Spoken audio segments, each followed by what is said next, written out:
real quick, before we jump into the content, I want to talk to you about something new that we have going on. So below, you're going to see a link below in the comments, a link to our new private Facebook group. So we've got a GSD Mode private Facebook group that's dedicated to those of you that like watching the show, that enjoy the show, that get value out of the show. It's a place for you to go to mastermind with other GSD Mode fans. You can go in there, make sure that you're not missing out on any of the content. All the episodes will be in there from leveling up to interviews, so to make sure that you're not missing out on the content, but again, gives you the opportunity to mastermind with other like-minded people. You guys can sit there and mastermind on how maybe the content, interviews, different things that you're applying to your life, what's working, what's not working, and gives you that place to go out there and mastermind. So click below, check that out. Also, any promos, specials that we have going on will be posted inside that group, and we're going to be creating some private content that just will exist in that group. So make sure you click below. This is a private group, so click below. We'll make sure to get you approved right away and get you rocking and rolling inside the group. Also, want to give our sponsors a quick plug that make all of this possible. Our first sponsor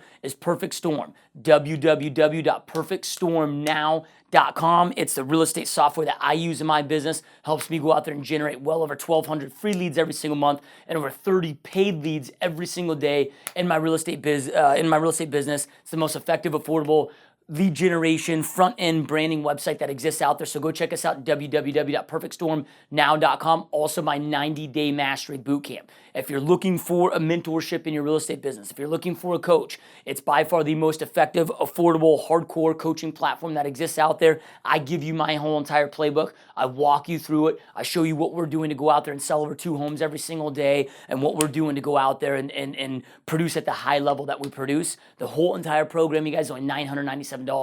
You know, right? This took me 11 years to learn this content. I've reinvested over $5.8 million back into my real estate business to learn this content. For only $997, I'm delivering it all to you. 3 hours every single week of hardcore coaching, Q&A, you get daily access to me throughout the program for a full 90 days. So go check that out, www.90daymastery.com, promo code LIVEMASTERY, all caps, all one word, all together.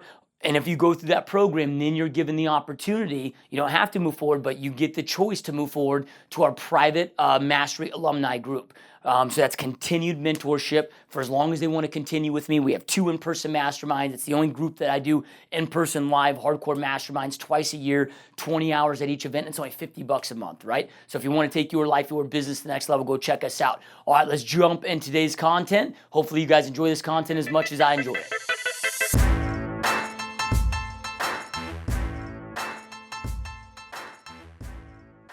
What is up, my peeps? Joshua Smith here with another GSD interview. Every single week we interview top entrepreneurs and just straight up top badasses, you guys out there dominating their space, that are choosing to not live a small life, right? And choosing to not live within mediocrity, but choosing to go out there and create epic things for themselves and their family. So today, you guys, I got an amazing guest on, a buddy of mine. This is a dude that's out there kicking ass in his business, doing big things. So really stoked and honored to have Aaron Wittenstein on the show. Welcome to the show, my friend.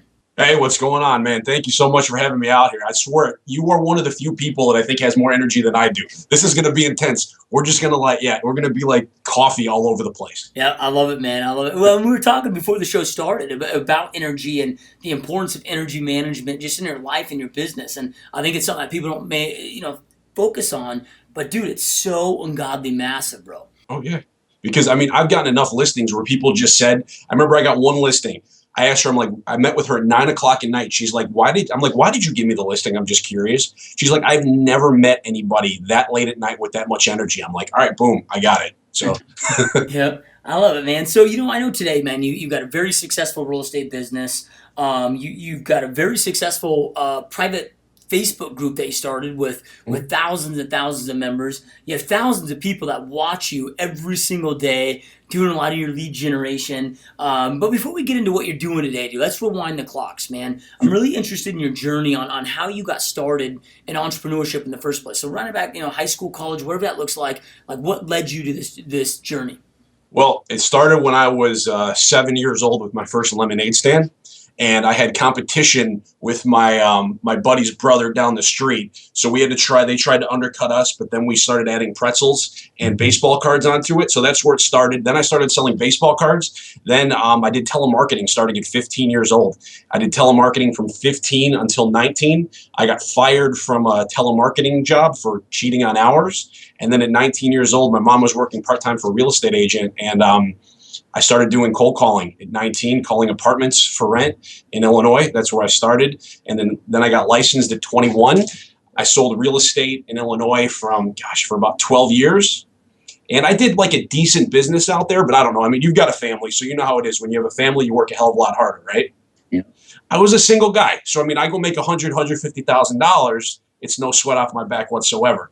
That was until January. When was it? Like 2000, my wife's going to kill me because you're not going to remember this, 2008 or 2009. It was January or Sunday where I met her at a stand-up. I used to do stand-up comedy. So that's where I met my wife. About a year and a half later, we were married. We got pregnant. I didn't have a big family out in Illinois, so we decided to move to New York. So in January 25th of 2013, I re-upped my business from Chicago to Westchester County, New York. No Sphere, no database. I really started putting things into play in November of 2013. And I went from 0 to almost 15 million in my first 2.5 years selling real estate. So all unexpired. Yeah, I love that, dude. Okay, so you're hitting expireds, right? So well, let's go through that, what that journey is like, because essentially you're starting over. And whether people, I mean, we hear a lot of real estate agents that do that. I get reached out on the podcast a lot of, hey, I grew up here, but now we're moving 2,000 miles away. What would you recommend to rebuild? What was that like, man? I mean, how did you go out there starting from scratch in an area that you know nobody? Like day one, what do you start doing to go out there and building your brand and getting business going? It was one of the hardest things I've ever had to do, because basically what happened is my in-laws told me, you move here, we're going to help you out, we're going to take care of you guys, we're going to do all this stuff, yada, yada, yada. A bunch of empty, what do they say, false promises is what happened. So put it this way, I started off, I'm living there, I'm living in my in-laws' basement, okay? My wife and I walked away from a combined roughly $400,000 in income to nothing, all right? So absolutely nothing. So it was one of those points where it was April of 2013 that I was ready to leave. It was really, really tough. I mean, I never thought I would be 32 years old, living in my in-laws' basement with the 4-year-old. He would have been 2 at the time. It was really tough. I was planning on leaving. And you know, like when everything kind of hits you right, you know, and I was at a training, I got sick. It was long story, but everything kind of hit me right. And I kind of changed my mindset around. And I think it's so powerful about your mindset, because I envisioned myself being where I want to be, because you live in the future. People spend so much time living in the past. You have to live in the present and live in the future. So the thing is, I knew where I wanted to be. I knew where I wanted to go. I rearranged my entire schedule, worked at very high level, set my goals. And the cool part is, I mean, with everything that I've done, I mean, I've had an interesting time. I mean, last year we had twins, so I didn't sleep much. I work I work real estate 8 o'clock to 4 every day. I haven't worked a Sunday in 3 years since I moved here. So my real estate business is done between the hours of 8 and 4, and I don't work Sundays. I shut my phone off. I have a life on top of it. I work other businesses. So it's hard work and dedication is the best thing I could tell you. Now, was the 8 to 4, dude, did that exist when you were first getting everything started in New York? Or was it literally 24/7 until you got to a point where you could get away with 8 to 4? No, the one thing I always said is I'm never going to sacrifice my family for my business, because it's what's the point of having a shit ton of money? Am I allowed to swear? I'm allowed to swear on this thing, right? All right, cool. All right, that's what I figured. So, you know, it's one of those things. What's the point of having a shit ton of money if you don't have the time to spend with your family? So my thing is that people, I remember I was teaching a class the other day, and someone asked me, what's your biggest success? My biggest success is that I'm home every night by 5 o'clock to put my kids to bed. And they don't go to bed till like 7, but I haven't missed that. And that's the one thing that I'm most proud of, because between those hours, I mean, I wake up at 4 o'clock in the morning. I know you wake up at what? You wake up at like freaking 1 o'clock in the morning, don't you? Yeah, so I got an hour to beat you, but I mean, I'm in bed by like 10. I wake up at 4. I get a lot of shit done between the hours of 4 and 6. I exercise, but nothing even close to you. But, but I exercise, and then I'm in the office by 7:30 in the morning, and I start my real estate work at 8 o'clock every morning. I do my lead generation from 8 to 11. I do any administrative work. That's pretty much something you can hire someone else to do for you between 11 and 1. I run appointments between 1 and 4 o'clock. And then if I got other stuff to do, I do it between 4 and 5, and I'm home every day by 5:30. Yeah. So as you're building this out, dude, let's say you got a listing appointment, because I'm sure at this point you have somewhat of a team or other people that you delegate some of these listings to if they fall outside that box. But if you have somebody, hey, the only time they can meet 6 o'clock at night. It's not possible. Okay. Because here's what I say, and keep in mind, I had a team, but I broke my entire team down. I had a team of 8 of us as of February. I'm sorry, what are we in? It was as of April. I broke my entire team down, so it's me, and I got about 3 virtual people right now. So I'm rebuilding. I'm like the phoenix rising from the ashes. But I would say, Josh, so let me ask you this. When's the best time for us to get together, late morning, early afternoon, or Saturday? 6 o'clock in the evening this Friday is the best time for me to meet. Gotcha. Well, here's the thing. Honestly, no one ever really answers it that way because I give you 1 of 3. So, Josh, let me ask you again. What works best for you, late morning, early afternoon, or Saturday? The reason I say Saturday is all evening appointments get pushed to Saturday. So what I'll say is 6 o'clock on Friday, that's actually not going to work, but I want to get out there. I have some availability at 9 or 11 on Saturday. What will work better for you? Yeah. Saturday. Yeah, you always get an answer. So the thing is, because I love doing scripts and all this stuff. The thing is, if you want to make your schedule around you, once you start respecting your schedule and you time block it properly, everybody else respects it as well. Yeah. Yep. Love it, man. Love it. So, dude, and I mean, it's been a little while since I've been on a listing presentation personally. My team handles that now, but dude, I used to always do them before people would go to work. I do 6 a.m. Listing appointments all the time. People are fresh. I bring breakfast. I'm like, I'll bring the coffee and bring the bagels, and let's meet, man. And I would kill it at it. I like that idea because the thing is, by 6, 7 o'clock at night, I'm like, you guys got the day, just beat your ass. Do you really want to be meeting with me when you're tired, you got yelling kids, and you want to eat dinner? No one wants it. Part of the reason I stopped doing listing consultations in the evening is because I suck at them in the evening. I'm done. I want to be home. I don't want to sit there and have to sell people at 6 or 7 o'clock at night. It doesn't work for my schedule. Yeah. So okay. So let's go into this, man. I mean, you built your business off of expireds.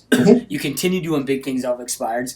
I mean, where do you number one? Where do you get the information from? And then what does that look like? Like, what do your opening scripts look like? Sure. I get all my data from Vulcan 7 and Seize the Market. So I actually use data from like 3 different sources. I use Vulcan 7, Seize the Market, and some land voice data for old expireds, and they all go into my Seize the Market account. I don't know if you're familiar with it, but it's awesome. Seize the Market is a killer program. What they do, it's a database that talks directly to the dialer, especially you with the ISAs. The dialer talks to the database. It's got a front end, back end. It's pretty much, you name a product, it's everything that combines. And I have no ownership stake in this company whatsoever. But here's the thing is, all right, so I call you on an expired. I'm like, hi, I'm looking for the owner of 123 Smith Street. Yep. Oh, hi, my name is Aaron. I'm probably at this point in the morning the 3rd or 4th agent to call you to let you know your home came off the market. I'm just curious, how on earth did your house not sell? We don't really know. We think it's a beautiful home, and we don't really know why it didn't sell. Really? Well, I mean, if you had to pinpoint something, I mean, really, how do you think it didn't sell if you had to pinpoint something? I guess we probably feel the agent didn't market it correctly. Gotcha. No, I totally understand. What my team does, we actually specialize in helping families just like yours. Last year, we helped 36 families, which is about 80% of our business, that had their homes on the market for as long as 1,039 days, go to contract in an average of 29. How can I help you? Well, I mean, we definitely want to sell. We want to get the amount of equity that we need out of the property. We want to get a certain dollar amount, but we definitely love to sell.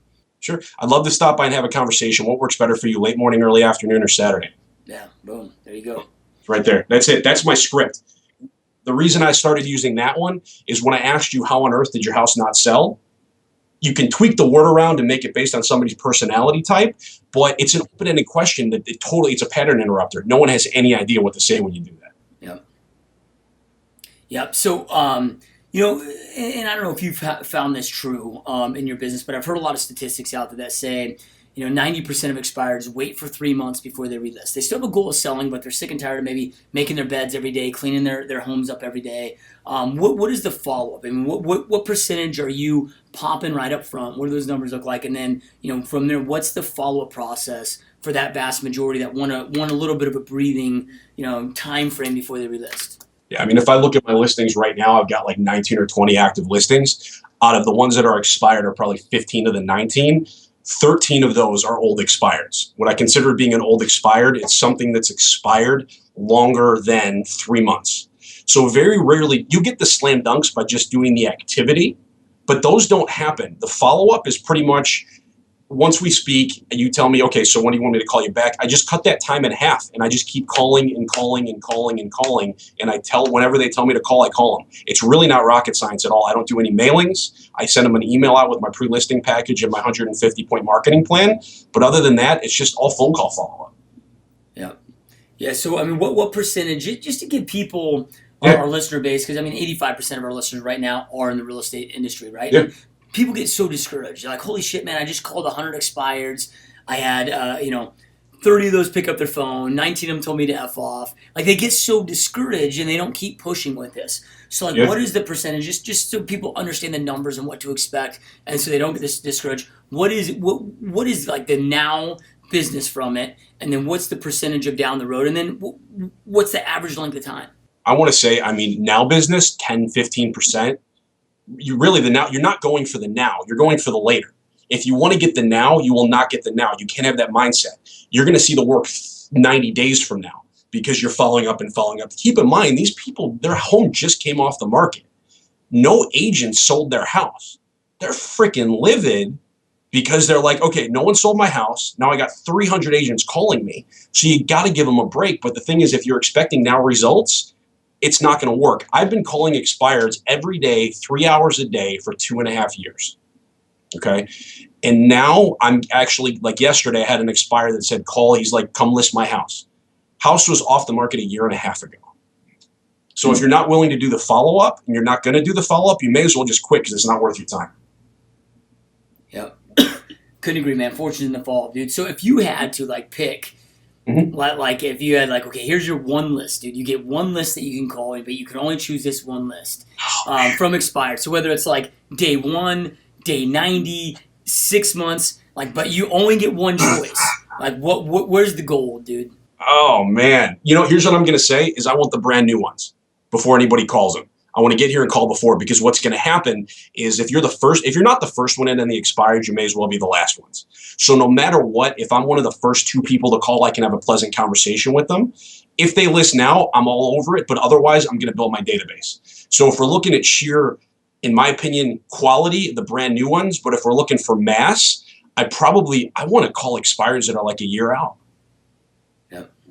Because they wanted to sell, and as long as they haven't sold yet, there's an opportunity. And it's like, hell, I mean, we started calling back from like 2008 on some expireds. What was the market like in 2008? Right. So it's like we go back. I got expireds back to 2008 that we're calling. I got like 25,000 expireds in my database. Yeah. Love it, man. So did you do expireds at all when you were in Chicago, or is this just something you're like, man, did you rely on what your sphere of influence out there, your connections, or what were you doing to build your business out there? Pretty much, I really just did it haphazardly. I was predominantly buyer based. I was probably 90-10 buyer heavy. Now 100% sellers. Honestly, I'm not proud of the lack of business that I built in Chicago.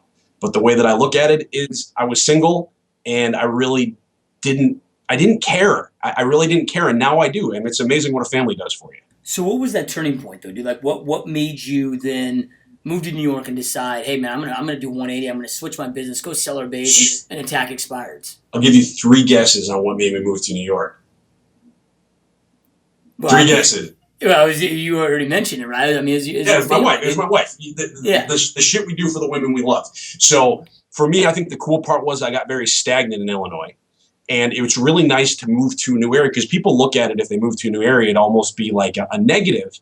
But the thing is, I moved into a brand new area where my price range was double with absolutely no preconceived notions. So it was a really cool opportunity to just start building from scratch with 11 years, in my opinion, worth of wasted knowledge. So now I took that, I flipped it around, and I realized that I want to have a life that I want. And I heard something. It was Russell Shaw, I think. He was one of the guys interviewed for Millionaire Real Estate Agent. I remember hearing something about him shifting his real estate career to 100% seller-based business. So that's what I did, because you can control your time when you're working with sellers. I can sell 17 listings while I'm on vacation. I can't sell a buyer while I'm on vacation. Yeah. Yep, love it, man. Yeah, Russell's a good buddy of mine. He's in the marketplace, and he's been Oh, on the hey, podcast. And yeah. no, say, I mean, he's like, dude, I failed the first 12 years of my career, Yeah. almost to the point where he was getting ready to quit and leave. And then at that point, that transition point was turning his business into a listing-based business, and now he's been a top producer for 36 years straight. So it becomes massive, dude. So okay, so back to your expireds, man, because such a small percentage, number one, answer their phone. Number two, you're able to have a conversation with them and get that listing today. What does it look like? What is your follow-up protocol if you're getting their voicemail? What does that look like? I mean, are you putting in, because like Vulcan, Espresso, I use Espresso Agent, owned by the same company. We get email addresses on most of these. Like, what are you doing to follow up with them if they're not answering? Well, I have 2 ISAs in Nicaragua that are calling for me right now. So what it goes like is I call the new expireds when they first come up. That's what I do.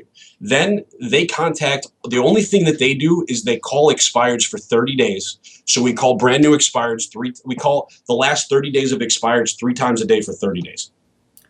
3 times a day? 3 times a day for 30 days. We call them once in the morning, once in the afternoon, and once in the early evening. I figure if they're not going to answer in 30 days, we probably don't have a shot in hell of ever catching up with them. Yep. And then nothing with the emails, no type of drip marketing. I honestly haven't done anything because I haven't found anything that I've gotten a decent return back rate yet. And what we do well is we do phone calls well. So I just call and call and call. And my rule is I call them until they buy, die, or tell me to fuck off. And if they tell me to fuck off, I'll call them back in a month because they won't remember. So yeah. I love that, dude. All right, man. So let's say you have a conversation with them. They're like, nah, man, I'm here the ninth realtor that's called me. Quit. No, not ready right now. What does that look like from there? So you're not looking to sell now, or you're not looking to sell ever? And that's the question that you're asking them. Uh-huh. Right? Well, I'm sure at some point I'll be looking at selling, but I'm not interested right now. Sure, fair enough. What kind of time frame are you thinking? Because I don't want to bother you. I don't know, man. I mean, we really wanted to move in the next 6 months, but now we're reevaluating that. Okay, gotcha. So let me ask you this. If you could move still in the next 6 months, would that work for you? Possibly, man, but we're just really burnt out of the process and sick and tired of talking to realtors right now, and we don't know what we're going to do. Okay, how does this sound? How about I give you a shot back in a month? Is that fair? Catch up with you when you it'll die down a little bit? Yeah, sounds good. Okay, cool. What I'll do is I'll give you a shot back in a month. What I want to do is I just want to send you over some information just in case there's anything I can do for you in the meantime. What's the best email address for you? Joshua at GSDmode.com. Exactly. So what I'm going to do, and this is your cell I got you on? Yep. Okay, great. I'm going to shoot you over my 150-point marketing plan and my pre-listing package. Take a look at that. If you have any questions in the meantime, call me. If not, I'll give you a shot in a month, okay? Sounds good, man. Great. It was nice talking to you. Have a good one. Okay, thank you. Yeah, no, I like it, man. I like the brevity. I like that you keep it brief, dude. Quick question on so then do you honor your word and keep it a month, or do you condense that time? No, if it's a month, like if they said 6 months, I'm going to call them in a month. Whatever, so that's what I say. And then the thing is, I'll call them in a month, and I'll just catch you, be like, hey, Josh, it's Aaron Wittenstein over at Keller Williams Real Estate. How are you? Yeah, I'm doing good, brother. Excellent. I was just calling. I know we spoke previously about 123 Smith Street. What are your plans? We're still unsure, man. We're still lacking that clarity. No worries. Is it something you're thinking? I remember before you mentioned you're looking to do something in 6 months, which would be 5 months from now. Is that still your plan? Potentially. Okay, gotcha. So, I mean, right now, would it be worthwhile for me to stop by and sit down and have a conversation with you guys? Man, I don't think so. We got a lot going on right now, man. Okay, sure. So how about I give you a shout back in another month? Does that sound good? Yeah, that sounds fair. Great. Okay, once again, did you get the information that I sent you out? Yeah, I did. I just haven't had a moment to look at it. No worries. Take your time. I'll give you a shout back in a month. And then it's pretty much rinse and repeat until they say yes. Okay. Perfect, dude. So, what do you do then? Okay, because you've got all these listings. You got 19 listings, right? You probably have some online buyer leads coming in. Probably get some sign calls coming in. What are you doing with those? I mean, is it just one where you're just they're not getting attention, or what are you doing with them? I let my buyer's agent. I let go of my buyer's agent. So right now I've got 2 affiliate buyer's agents, is what I call them, and I just refer them out all the business, and they give me 35%, and I don't have to do anything with it. Okay. So I'm referring it out to them. I'm currently looking at 2 people right now to bring somebody on, but I got to hire an operations manager first before I do that. So they're good. The one guy I just brought in as my affiliate buyer's agent. He just got 2 accepted offers the other day. So yeah, I love it, man. Yeah. So you had this team. You recently dissolved the team, and obviously you must have dissolved it for a reason. One thing so many people talk about is their successes, but not necessarily those learning experiences, those failures that we go through. What was the reason that you dissolved it, man? And now that you're rebuilding it, are looking to rebuild it, what were some of those things that you've learned that you're going to implement as you rebuild? Well, I mean, I think what happened last year was, we had the twins, it was the day after Valentine's Day, February 15th. So I made the ingenious idea of building a team while I was half asleep. All right. And the thing is that you can't do that. It wasn't fair. I brought in good quality people, but I wasn't able to lead them. And the thing is what happened is everybody just, what I felt, we weren't cohesive enough as a team. So what I realized is I need to work on myself first. And until I'm whole, I can't lead anyone because their income is dependent on me. So I set everybody up with bad habits. I set a bad precedence for myself. And then what I decided in April is I just need to cut bait, start from scratch. It was a good choice for everyone that was in it. No one lost money. You know what I mean? Everybody got shifted into other places. But you know what? I really think it was the smart play. And now I'm trying to rebuild it strategically. I'm not just hiring the first person because I need help. Because when you come from what do they call it? From a place of scarcity rather than abundance. I know that sounds corny. It's like, you don't hire just for the sake of hiring. You need to find that right fit. And I'm not hiring anybody till I find that right fit.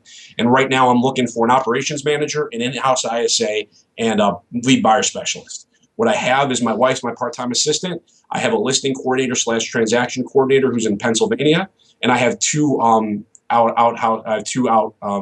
with virtual ISAs. That's what my team looks like right now. Yeah, love it, man. So with you, because you've got a virtual assistant and 2 virtual ISAs, Mm-hmm. what type of systems do you have in place to inspect what you expect? Because a lot of people struggle with that, and I don't think the issue is because it's virtual. It's just they don't have the right systems in place to be monitoring them and being able to empower them in the right manner. So what does that look like? Like, how can you ensure they're doing their job? How are you inspecting what you expect with those virtual employees? Well, 2 things. One, with Seize the Market, their dialer, it records every single one of their phone calls. So I go listen. Anything that's over a minute long, I listen to their phone calls. It times the exact amount of time they're on the dialer. It shows exactly the amount of contacts that they're making. So I know exactly what they're doing on a minute-by-minute basis. I follow up with them. But also the company that I'm using Virtual People Solutions in Nicaragua. What I love, Jasmine Ramirez, she's the person who owns the company. She holds these people accountable to a higher level. I won't mention any other companies that are out there, but this is the 4th company that I'm on. And what's great about Jasmine is she personally trains all these people. So I don't have to deal with my ISA unless I want to. If there's any issues, I go directly to her and she takes care of it all for me. So it's pretty much a very nice hands-off program. I'm probably going to be adding on a 3rd shortly. So what's the reason then for the in-house ISA that you're looking for now? The thing is, I'm in New York, okay? So the cost of living here, when you say about brevity, the reason I have to be very brief is because people don't want to listen to you. And the only concern with an in-house ISA, to hire that right person, that's about a $50,000 to $60,000 a year job here, because that's how you want a top-level operations manager. You're paying $25 an hour for that person. So what I want is there's no way to not sound cocky when I say this. I'm fucking awesome on the phone. And I want to find that right person that I can train to sit right beside me, because right now my business is predicated on my production. And it can't always be predicated because eventually I want to do something different. And I can't sit on the phone 2 to 3 hours a day. So I need to find that person that can do that. Yeah, love it, dude. Love it, man. So recently, I don't say recently, but you also started this Facebook group, dude, where you got like 22,000 or whatever. I mean, you got a massive amount of real estate agents from all over the planet that are in there. Talk to us about that, man. What you started that. What happens in there? Is that something that our listeners can go check out? Because I know that you stream a lot of your call sessions live that you do. It's facebook.com/gotobjections. Or just if you type in lead gen scripts and objections, that's the name of the group. So I wish I could say there was some genius way that I came up with this, but it was like November November, what would that have been? 2014. That point, my 3-year-old wasn't sleeping. It was like 2:00 in the morning. You know how that is, right? The idea, the stuff we come up with when we're on no sleep. And I'm sitting here, I'm like, it would be really cool. Like someone was asking me role play partners. So I need a role play partner. And that is not what it sounds like. It's actually for scripting partners. All right. And then I created that. I'm like, it would be really cool if we had a place where someone can ask an objection and they just get 10 responses back. So I created lead gen scripts and objections. Next thing I know, 4 days later, I got 2,000 people in the group. And we're up to 22,000 people right now. And we really focus, like there's a lot of Facebook groups out there that focus on tons of different things that pretty much, in my opinion, some of them can be a little tedious to look at, but we like to keep ourselves high level, high minded. We focus on mindset, time management, lead gen scripts, and objection handling. Those are the only things that are allowed in the group. And we really like to do this at a high level. We really do. And then lately I've been streaming my call sessions live every day, pretty much at 8 o'clock in the morning, so people can watch me live cold calling. Yep. So watch you live, though, they need to be in the group, right? Mm-hmm. Okay, Yeah. so all of you guys that are watching or listening, we'll have a link below where you can just click, request access into the group. Aaron can accept you, and you can watch the man himself do this shit live, dude. It's fun. It's like I said, the reason I started doing that, there was no good reason behind it. I was having a bad day and I didn't want to pick up the phone. And I'm like, shoot, if I got 10 people watching me, I've got to be held accountable to a higher level. Now I've got like 2,000 people watching me, so I have to be on point. I love it. I absolutely love it. I love it. It's phenomenal. Yeah, always on your A game, man. It's crazy what that little bit of added accountability does for us, man. So I love it, dude. So let's talk about change gears a little bit and go into your personal daily routine.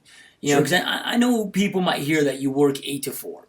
But when you're working 8 to 4, dude, you're focused. You're not wasting. You're not the average person out there fucking sitting by the water cooler having wasted conversations, bitching about the market. Like, I'm sure you are laser focused in that time. So walk us through, what does a typical day look like from the second you wake up to the second you go to bed for you? Well, here's what I'm going to say is you can agree. We're all creatures of habit. We all like habit. I don't care if you tell me you don't. But the thing is, I wake up now every morning at 4 o'clock. Between the hours of 4 and 4:30, I do my business, and I go make myself a cup of coffee. I check out fantasy football. What are you? You're from Michigan. You're football. What are you, Lions fan? Dude, I'm just not a sports fan. So. You're not a sport. Okay, I won't hold it against you. It's cool. So I wake up at 4 o'clock in the morning between 4 and 4:30. I'm just checking out fantasy football, stuff like that. Between the hours of 4:30 to 6, I'm on the computer hacking away, getting some work done. Usually one of my kids wakes up. Maybe around 5:30, he's hanging out with me getting work done. I'm in the gym, which is a punching bag and a treadmill and a set of weights in my garage between 6 and 6:45. 6:45 to 7, I walk the dog. 7 to 7:15, I take a shower. I'm out of the house every day by 7:30, in the office by 7:45, on the phone by 8. Between 8 and 11, I'm making my phone calls. 11 and 1, I'm doing any administrative work, negotiations, anything like that. Then between 1 and 4 is when I run my appointments. And then between 4 and 5, I prepare for the next day, finish up any phone calls on the way back between, if I got to return anything. Then by 6 o'clock every day, my phone's shut off. I hang out with my family. My kids, the babies go to bed at 7. My son goes to bed at 8. I hang out with my wife till 9. I'm in bed by 10:30. I love it. So what do you do to stay focused during that time? Because it's, okay, I'm doing these dials, but then most people get distracted because they're hearing this text message pop in or this Facebook message. Like, what do you do? How do you shut the rest of the world off? The statistic out there is the average corporate America worker is interrupted every 11 minutes, takes 7 minutes to recover from each interruption. So we piss away 30% of our day. So what do you do to create your environment to eliminate all that bullshit, to stay uber focused on those tasks on hand? I shut it all down. My phone is off during lead generation time. I keep Facebook on, and because just in case my wife needs to reach me, she can reach me on Facebook Messenger and email. But my email shut down typically. My cell phone is shut down during lead generation time, and I'm focused. Because the thing is what I don't understand is how people aren't lead generating what they're doing with their time. I mean, with your business, you guys lead generate. With every one of your businesses, you guys lead generate at a high level, right? Yep. And I mean, the thing is, without lead generation, you have no business. So the thing is people tell me they're scared to lead generate. They don't have the time. They don't want to. You're being selfish. So for me, I don't lead generate for myself. I lead generate for my wife and kids. I mean, that's the main reason I really do it. And I think once you figure out what your purpose is and your why and why you're doing things, you work a hell of a lot better. I know why I'm doing it. I'm not doing it for fun. Like I say, real estate is my career, but lead generation is my job. Your job is not meant to be fun. You just do it because you got to put food on the table. Yep, I love that, brother.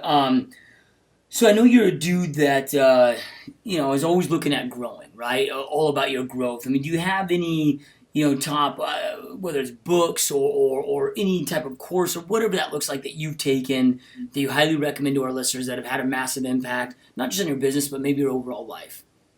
Well, I mean, right now, I think, one of the best books I ever read, I'm Keller Williams, but, I think some of the books are phenomenal. And, the one thing, that was one book that totally changed my life when I saw Gary Keller speak. That really made a huge impact. Between that and The Millionaire Real Estate Agent, those are two of my all-time favorite books because it gives you an outline that we need to build around. Because I mean, at least for you, I mean, you've got a system that you put in place where people can just buy it and they can do your system. Why should we reinvent the wheel? Why? If I can pay you $1,000 to get every system that you did, I mean, what are you guys selling 700 houses a year? 900? What the hell? Just do some crazy amount. It's like, that's what I'm saying is like, you do that. Why would I want to reinvent the wheel when I can just follow what other successful people have done? So that's really where I've tried creating my own thing, but creating your own thing doesn't always work. Right. Yep. No, I love it, man. So, again, I know we kind of hit on this earlier, but it's so easy for entrepreneurs. I mean, a lot of times we talk about our successes, but very rarely do we talk about our failures, right? So, and I hate the word failure because they're our best learning experiences, best growth experiences. But what have been, whether it's in Chicago, New York, what were some of the biggest failures, some of the best learning experiences that you've encountered that you had to overcome that truly define you to the man that you are today? Oh, man. Learning experiences, failures. Oh, I'm going to go with something that just happened to me. I'm going to share something recently that happened to me. All right. So this is over the last couple of months. I thought when was it? It was April. I had one of my best months ever. I took 12 listings, which was like $7 million in business. I sold, it must have been 7 houses. Keep in mind, I'm in a higher price point area and was figuring an average of $500,000. And I was on cloud 9, absolute cloud 9. Like you couldn't phase me for the world. Come May, half of those listings decided they didn't want to sell the property anymore, and 7 out of my 10 deals fell apart. So it's one of those things, and I stopped working for just a little bit of time. And I think that's some of the biggest learning experiences is because what happens is you get comfortable. And once you hit that level of success, you're like, boom, I got it. But it's not about hitting that level of success. It's about repeating that level of success over and over and over again, because you can't get ever complacent, because the moment you stop working is the moment that you stop producing, and you can't do that to yourself or your family. And I think that really, really kicked me in the balls big time, because I was on cloud 9, man, and it really, really brought me down to reality. Now this month, I've taken 7 listings so far. I got 5 that are sold that are under contract, and I'm humble about the whole thing. Yeah. Yeah, so we find, man, that and this is kind of, I guess, the place that maybe you were at in Chicago, but we find that good becomes the worst enemy to greatness. It's so easy to get complacent where things are good enough to not go out there and strive for more. And we had a pretty deep conversation before we hit the record button, about some of your future plans. I know you're a dude that has some massive goals, but it'd be very easy for you to be like, dude, I'm good. I'm good with my team that I have right now. I'm making some bank right now. Let me just continue what I'm doing, work 8 to 4, and just settle for good enough. What personally drives you and keeps you leveling up and not settling for good enough? My kids and my wife. I have a bigger purpose than myself. I mean, I don't like waking up at 4 o'clock in the morning. I don't like coming in and making phone calls every day, but I like what it lets my kids do and what it lets my wife do. I always say the reason I wake up at 4 o'clock in the morning is so my wife doesn't have to and my kids can choose to if they want to. And I want to give them the life that I didn't have. And it's like my why, like, that's the reason I do everything, and nothing can hold me back from that, because I want them to have everything that I couldn't and to hit that level. And all I have to do, if I'm having a bad day, I look at a picture of my children and it pushes me through it. And if you're one of those people that's not doing something, you just haven't found your why. And when I say why, it's not like the surface why. You can't tell me what your why is. It's the one that when you speak about it, you almost start crying because it hurts you that much, because it's really important. And that's what gets me, is my why. I know my why, and there's nothing that's going to stop me from getting it. Yeah, love it, man. So real quick, where's the best? I know we talked about your Facebook link there, but where's the best place? Because I really want our listeners, man, to go check your stuff out, right? I don't know if you have any other websites to check out, but if somebody wants to learn more about you, follow you at a higher level, I know you've got some big plans, big things in the works that I would encourage all of our listeners to follow you so they can see what's to come, dude, because it's some pretty epic stuff. I know you can't talk about it right now, but it's something that you guys don't want to miss out on. So what's the best place, Aaron, to stay in touch with you, to keep following you? If somebody wants to reach out, maybe has a question for you, to get in touch with you, or shit, if somebody has a referral in your area in New York that they want to send you. Honestly, I mean, what I'll say is go to Facebook. Follow me on Facebook. That's one of the best ways to get out to me. I'm on that thing. It's ridiculous. I feel like I'm on that thing like a 16-year-old girl on Snapchat. But you know, if you go there, go to my Facebook page, go to facebook.com/got objections, or just type in lead gen scripts and objections. You can spell my last name Wittenstein. But follow me on Facebook, message me. I'm also doing a little bit of consulting as well. I got two openings available this month if anybody's interested. But Facebook, man, is the best way. Yep, badass, dude. So, and I think I already know the answer to this because you just recently did it. But let's say something happens, man. You get totally wiped out financially, right? So you're starting from scratch, no team, starting 100% from scratch. Your health's good, your family's good, but you're having to rebuild your business. What's the first thing or two you'd immediately go out there to start to do to rebuild what you built? Spires and Fizbos, baby. That's it. I'm going to sit on the phone for 14 hours a day and call and call and call and call and call. And that's it. You'll stumble across success easily if you do it. You don't have to be the best, just the most consistent. Yep. So what would be one tip, because it's easy for people to get, motivated, but it's very difficult to stay motivated, especially when you're doing these dials and you're getting rejected. What's the one tip? Because you got people, they know the script. They've just been on here, dude. They've heard your script. There's no secret sauce to this shit. What's the one, I hate the word secret, but like maybe that one tip or piece of advice that you give them to make sure that they don't quit so they keep pushing on these scripts? Cut yourself some slack. Because the thing is stop being so hard on yourself, because what happens is we beat ourselves up more than anybody else can. The reality of it, when you start, you are going to suck. You're going to be really, really bad. And they're going to go from sucky to kind of sucky to just suck to below average to kind of below average. And you may get no better than average. But as long as you are consistently doing it, you will stumble your way across success. So my thing is quit being so hard on yourself. Cut yourself some slack. Yeah, love it, man. Love it. So, I started this podcast, dude, about a year ago, right? Because I got so sick and tired of listening to all these quote-unquote gurus, that exist out there. I mean, we were talking about this before, but there's a lot of these people, these coaches, these trainers, these gurus, not saying that they don't have some good advice, but most of these people have never done it. It's like I would literally go to a YouTube class teaching us how to build up a YouTube channel, and I look on their channel and they have like 3 subscribers. I mean, it's just, it's the insane world that we live in. So I'm like, let me start a platform, where I interview straight up doers, dudes like yourself, no quote unquote gurus that are operating from smokes and mirrors, but the straight up doers that are in the trenches every day, that are out there building amazing, epic businesses. And our listeners right now are listening because they want to go out there and create that same thing for themselves, right? They want to go out there and create an amazing life for themselves and for their families. With that being said, man, any last pieces of words, advice, inspiration, motivation they'd like to leave our listeners with so they can go out there and create that amazing life that they want and they truly deserve? What I'm going to say is I'm going to repeat what I said again, is you got to figure out why you're doing this. Because if you're not successful, the reason I can tell you're not successful is you don't know why you're doing this.